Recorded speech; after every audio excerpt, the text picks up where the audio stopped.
But what I can also have is a system that develops a sharp distinction.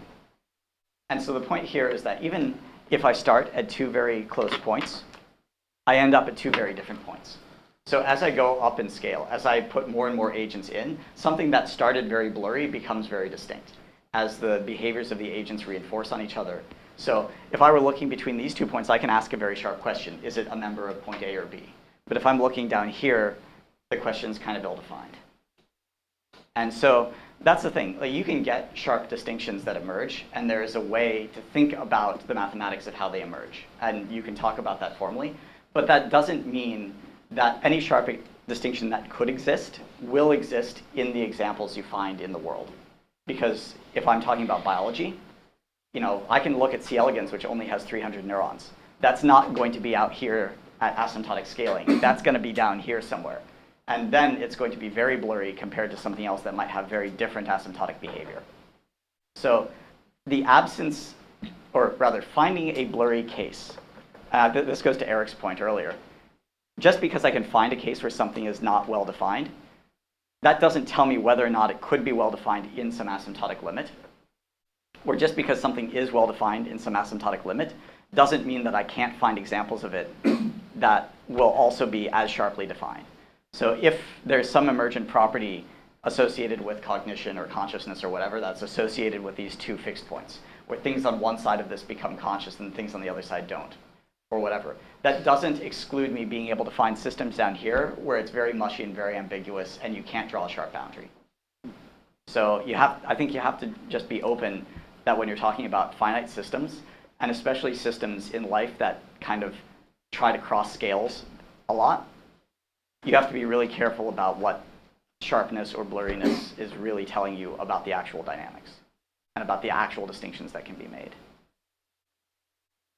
There's also another way that sharp distinctions can break down, and this is a different mechanism. There's this phenomenon called supercritical fluids. So here, I have sort of a schematic diagram of a cliff, and the cliff merges with the rest of the ground at some point. And depending on, if I start here and go here, if I go along the red curve, I'm never going to see a sharp distinction. I'm never going to cross some point where suddenly the system changes in a sharp way. If I go here, I'm going to go over this ledge, and it's going to feel like suddenly something really sharp changed. But they can both end up at the same point. So it's not even a well-defined question to say, am I on the top of the hill or the bottom in this case? But only if locally I happen to be near a sharp distinction, and that sharp distinction can actually disappear. And so this happens in real liquid gas systems.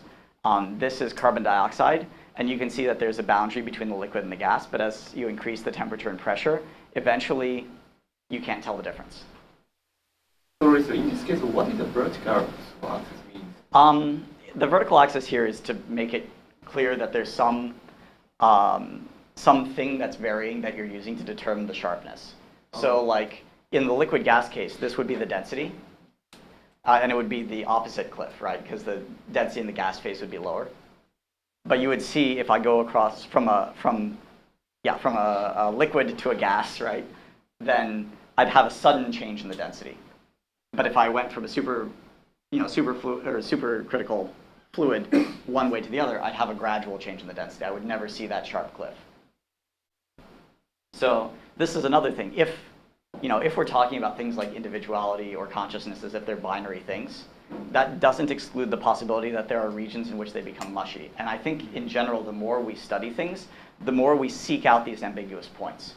So we as scientists are kind of always tuning ourselves to find the points where things are the most ill-defined. And when we start to find that that's happening, when things get blurry and the distinctions are hard to draw, we found ourselves actually at the origin of the phenomenon. It's not to say that that blurriness is something we should be afraid of, but it's indicative that we've actually pushed it very far to the point where the phenomenon itself begins to disappear. And the way it disappears at some point has to make that distinction become fuzzy. All right, the last kind of topic, I think I'm supposed to finish up in 5 minutes, is scaling. And the idea here, this is getting to why all of these things become simple at large scales. They could have become much more complex at large scales. It could have been that actually instead of everything going to something where most of the parameters of the theory are zero and there are only a few non-zero parameters, it actually went to something where everything is non-zero and everything is just arbitrary and random. So the thing with scaling is as I do these changes of scale, things that have associated quantities like length or area or volume, they also change in a very predictable way. And then you can kind of talk about each effect or each term as having asymptotic scaling. So it's changing as you scale, but the way that it changes is constant. So when I double the scale, it always doubles. When I double the scale, it always quadruples. It doesn't double one time and quadruple the next time and then divide by 2 the next time. So it goes to some kind of consistent behavior as opposed to just an arbitrary behavior. And things that are associated with physical geometry tend to have extremely strong scaling laws. If I double the length, the volume is always going to go up by a factor of 8, things like that. And if it's at constant density, it means the mass will go up by a factor of 8. So an example of where this was really successful is in allometric scaling. In biology, this is sort of the classic example. Muscle strength scales with the area of your arm or your leg or whatever. And your body weight scales with the volume. So if I double the scale, I only get 4 times as strong, but I get 8 times as heavy. So an ant can lift something, that seems huge compared to it. And I know this is supposed to be funny because the T-Rex can't touch the ground, but to me it's funny because the T-Rex can't support its own weight to stand up.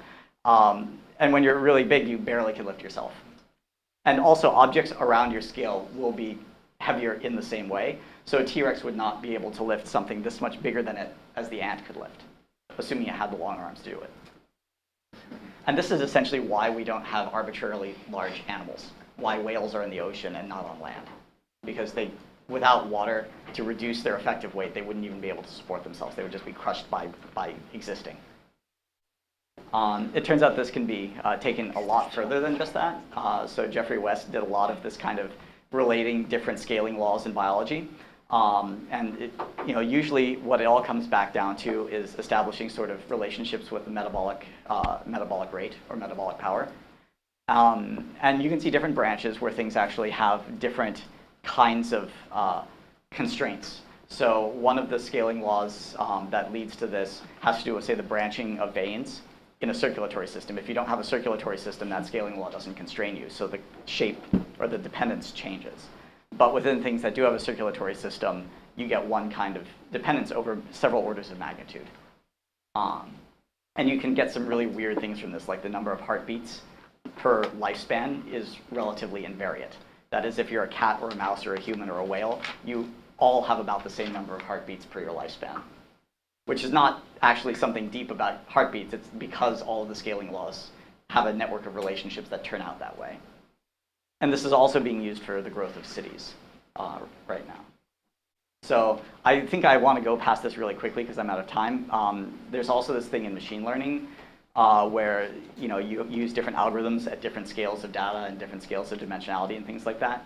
And you have this huge library of different algorithms that people use. There's not just one golden algorithm that solves everything. And part of it is that they scale differently. So neural networks scale differently than support vector machines, scale differently than linear fits, scale differently than all these other things. So as you go to different extremes, you need a different method for each extreme you can go to. There's also, when people study this carefully in machine learning, it kind of is one of the big components of the new sort of big data revolution in machine learning, which is to actually understand scaling in these things and do it systematically and then fix where it's unfavorable.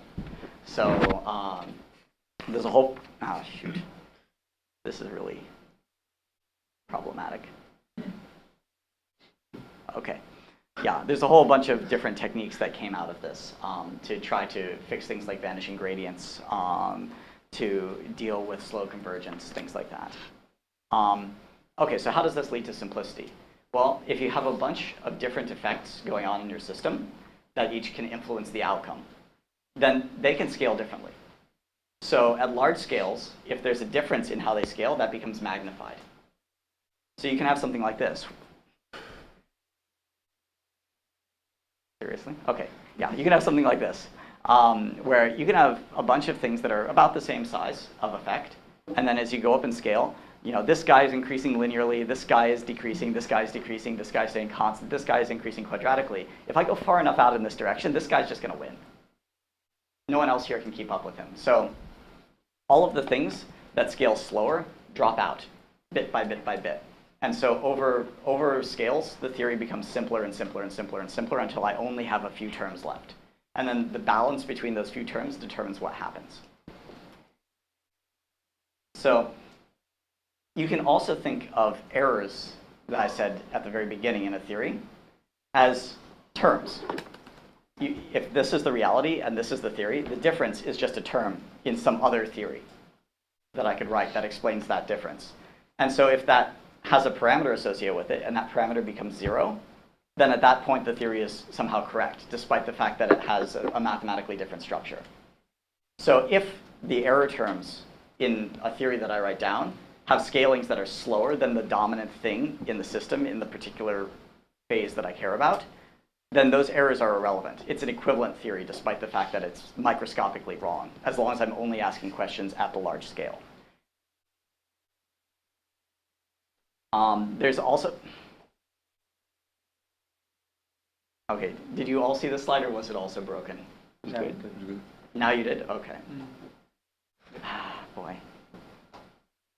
It's like I have to go back several times before it'll actually refresh.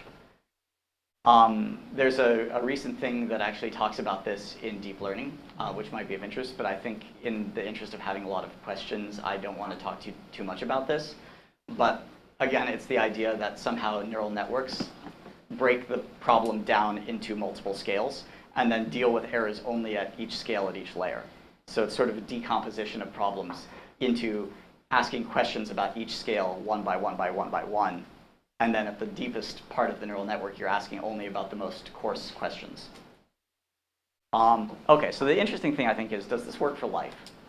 Because it's kind of life and mind and things like that are what we're here to study. And it seems like this might, you know, allometric scaling seems to work. But what about something like DNA? I mean, we're very large compared to our DNA, but it has a very dominant effect on us. Change a few genes and we might get cancer, change a few genes and we might not actually manage to be born. So we have one molecule that's very tiny, several orders, many orders of magnitude smaller than us, and yet it has this dominant effect. There's this idea from Kunihiko Kaneko about minority control that is talking about exactly this, where you have some small number of microscopic degrees of freedom that yet exert influence on the macroscopic behavior of the system. And there's also, a virus can kill you, is another kind of example, or a small amount of a neurotoxin or something like that. So it seems like we're not asymptotic, despite the fact that we've had 8 orders of magnitude in scale range from the smallest organisms to the largest or something like that, if you count viruses. So it seems like the picture should be something where, yes, we do have some things that we coarse grain, and some things where the details become irrelevant. We don't really care that much about where the water molecules are in our cells, as long as they're at about the right density. But at the same time, there's something about the process which life uses that preserves a few details, maybe a few important details, and propagates them up, and keeps them even at the large scale. And that construction of these scale-crossing channels seems to be an interesting thing because they're sparse. And it does provide the system access to the microscale. If you were to, Nathaniel pointed out to me that if you were making a brain, you don't want to just add a clump of neurons and have it be the same as everything else, because then why are you paying the cost to add the neurons? You want them to do something different, or to allow you to do something different than if you didn't have them. So in some sense, you need to tap the computational power of each individual neuron if you can. But at the same time, you don't want one neuron dying in your brain to kill you. So it's kind of an interesting problem how large organisms preserve the right, in some sense, information from small scales and discard the stuff that is just making them less robust. So I think for me that's it. The conclusions are that when you go large, when you have many agents, things tend to simplify, and it becomes possible to write down effective theories that don't depend on the details of the individual agents, as long as you restrict yourself to asking questions about the coarse scale. And that means that many microscopic theories are equally good for describing the same emergent phenomenon. The phenomenon is robust to the details, And you can't back out the you can't back out the microscopics just from studying the emergent phenomenon. By studying cognition, you can't necessarily say whether integrated fire is better than Hodgkin-Huxley. It just doesn't contain that information. But some systems appear to build in exceptions. And I guess if I have to provide a question to discuss, I only have one in here. I'm sorry, Pete. But why? What is this doing? Why is it doing it? How does this work? So, thank you. Thank you.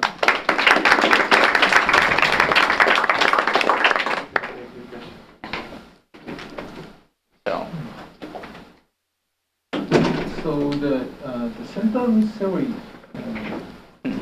probably works well for like a sampling from a non-Gaussian but same distribution.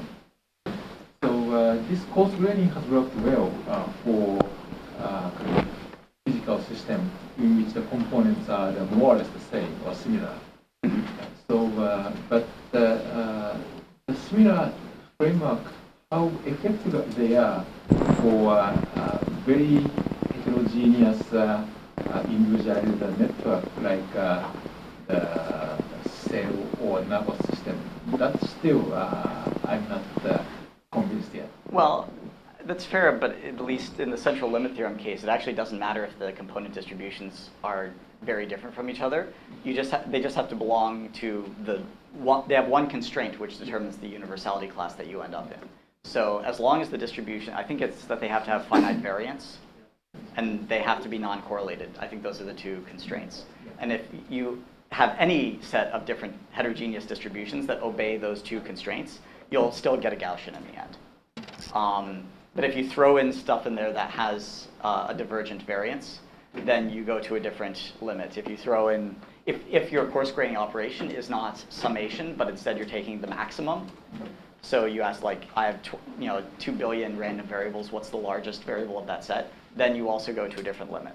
So there are, there's sort of big attractors that you can fall onto one way or another, but the details, at least in the central limit case of the heterogeneity, don't seem to matter. Yeah. In a sense, cognitive neuroscience also does this all the time, right? Like really rough categorization of, let's say, conscious or non-conscious states seems to be captured by very rough neurodynamics, like measured by EEG or very rough dynamics of some kind of population of neuron states. And then if you go to more within awake state, comparison between vision and audition and other kind of cognitive states can be captured by fMRI, looking at the region as a one unit and still has some kind of predictive power. And then if you go further, a more refined thing, like a particular direction of motion in a particular retinal location, you need to go into the entity and then at the level of columnar levels and further details, you may need to go further, but I don't know what's necessary scale to explain each of the phenomena. But if you give an exemplar level of description of even within the cognitive neuroscience or consciousness, you may need some particular level of coarse grain, Yeah, I think another point is that the brain is actually heterogeneous at the scale of the brain, which is a distinction from something like the Ising model, because you have multiple components that are each within an order of magnitude of the mass of the brain, right? Your cerebellum and your cortex and so on. They're all about the same scale as the brain. So if you're thinking about coarse graining on that level, you don't have that much distance to go. Like you're not that far towards the asymptotics. But if you're talking about the dynamics, say, within one region of the brain, where you have the same kind of distribution of neurons, it may be that a coarse grain description is actually good, that you may be able to talk about, say, how the cerebellum computes as a fixed point of the dynamics of neurons in the cerebellum, as long as you restrict yourself to within that one region. So you have to be careful, I think. Can I ask a related version of the same question? Because I worry about this a lot, and you know a lot more modern examples than I do. Okay. In the cases in physics where this has been really effective, there's been an overwhelmingly important role for symmetry and for the representation of symmetry. So there's this formal notion that there is some set of transformations that characterize the system all the time, and that they can be represented in simpler ways or in more complicated ways, but because those ways are limited, the changes in the way the symmetry is represented are sparse and discrete, and they're in some sense difficult to achieve and robust once they're achieved. And that winds up being responsible for the fact that we can change the scale, but still have a description that in some sense is similar. Whereas when I listen to Kenji's question or other things in neuroscience, I feel, or maybe anything in dynamics, this becomes a danger. There's a worry that there's an enormous number of eligible things, whether they're symmetries or what should take the place of symmetries. And so little changes in scale, you can just go to representations that are quite different from the ones you had at a finer scale. And does any of this go through? How should we think about that, opening this kind of new world of problems? I would say that the way that physics has approached it is more limited in that because it relied on an exact solution or on a variational method that sort of tries to get close to the exact solution. And when you have to write down all of the terms that you need to care about, you need symmetries to make that set of terms, to inform your choice of those terms. When we're talking about system, like, there's a, aside from the advice to not put equations in my talk, there's a reason I didn't put equations in my talk, which is I think that the sort of the very deep mathematical kind of renormalization group approach that physics uses is not transferable. I don't think we're going to be able to, say, linearize around the fixed point of the brain. That's unrealistic. But it may be, for instance, that the intuition how different scaling terms can fall out of significance may inform what things we care about. So one thing you could do is, for instance, you could measure neuronal dynamics, parameterize it in an error-prone way, look at how your fit to the model at different scales behaves, and see whether certain things are dropping off, and see whether certain things are remaining dominant. In the deep learning examples I didn't quite get to, I think this is where it's really clear that there's something going on, which is if you build a neural network and then you multiply the amount of data by a factor of 1,000, it doesn't suddenly discontinuously change. It's not like there's a certain scale in the amount of data space once you get above the sort of the floor. But it does improve, and it improves in a way that can be characterized. And you can say, for instance, this algorithm will improve logarithmically with more data, or this will improve linearly with more data. And if you understand those scalings, then you can see what things will be dominant in kinds of solving certain kinds of problems. I think that we can still do even without the symmetries. But yeah. Thank you. Okay. Thank you, Dan.